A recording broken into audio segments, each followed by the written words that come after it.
Imagine the world's darling, with a crystal-clear voice and immaculate manners, leaving the set of Mary Poppins to embark on escapades so outrageous that they would make Bert's chimney sweeping seem easy. That is Dame Julie Andrews's narrative. And today we will delve deeply into the parts of her life that have not been told. Keep reading till the end because I'll tell you about how she taught a whole community to sing in unison and how she managed to escape a Himalayan avalanche. On October 1, 1935, Julie Andrews was born Julia Wells in Walton-on-Thames, England. Her upbringing was anything but refined, despite her reputation as the prim and correct governess. She participated in her parents' music hall act at the age of 2. Her mother is a singer-dancer, and her father is a professional musician. She was performing arias no child should attempt when she was 8 years old and the main attraction. In London's West End. She almost lost her childhood, yet her voice broke records. When the rationing-era audiences wanted loud laughter, not operatic trills, young Julie had to endure restless nights, seasickness on ferries, and irate crowds, while touring in small caravans. However, her most embarrassing experience occurred in 1951 when she was 15 years old and traveling with her family's troupe in the Himalayas. They misjudged a curve on a narrow trail high above the mountains, causing an avalanche. Still a girl? Julie recalled hearing the boom before the world became white. In a bold late-night rescue attempt, her father and brother saved her and her mother after they were swept into a gap in a snowbank. To release her, they chipped through ice for hours. Julie later claimed that the experience taught her how to be disciplined under duress and given her the confidence to take on all of her subsequent roles, from Captain Von Trapp's kind governess to Eliza in My Fair Lady. Julie's personal life was hectic. But by the late 1950s, she had made Broadway her own with My Fair Lady. While practicing for Mary Poppins, she married composer Tony Walton in 1959 and gave birth to a daughter, Emma, in 1962. She had to stand on a windblown rooftop set for the film's dangerous Feed the Birds scene.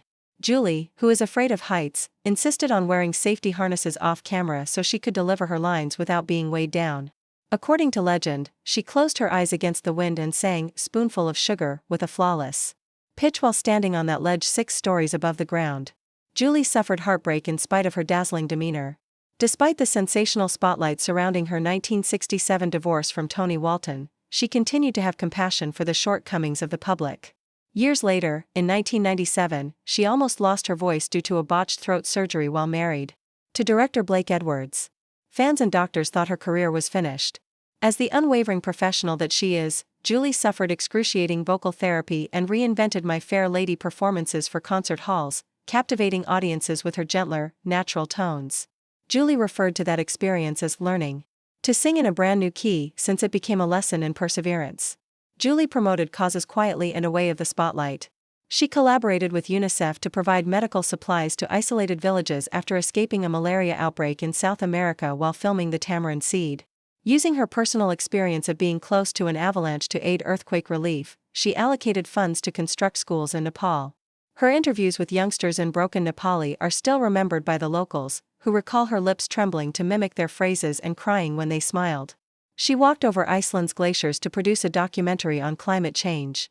At the age of 70, marking her last mad trip, she fastened crampons to her boots and led a group of scientists in gathering ice core samples after being helicoptered to the edge of Vatnajökull. She handled crevasses with the same grace she applied to every high note crescendo, even in the face of frostbite warnings. A mosaic of breathtaking highs and dangerous lows can be found in Julie Andrews's secret story, from child genius to terrified governess, from vocal powerhouse to courageous survivor, from humanitarian explorer to climate champion. Beneath the calm grin is a woman who has endured avalanches, substituted art for marriages, and continued to sing when quiet called. That is Julie Andrews' true story, a life as bold and enchanted as any she depicted on television. Please hit the like button, subscribe for more unseen celebrity travels, and ring the bell to ensure you don't miss the next amazing tale if this behind-the-scenes look at Dame Julie's fascinating life inspires you. Thank you for viewing.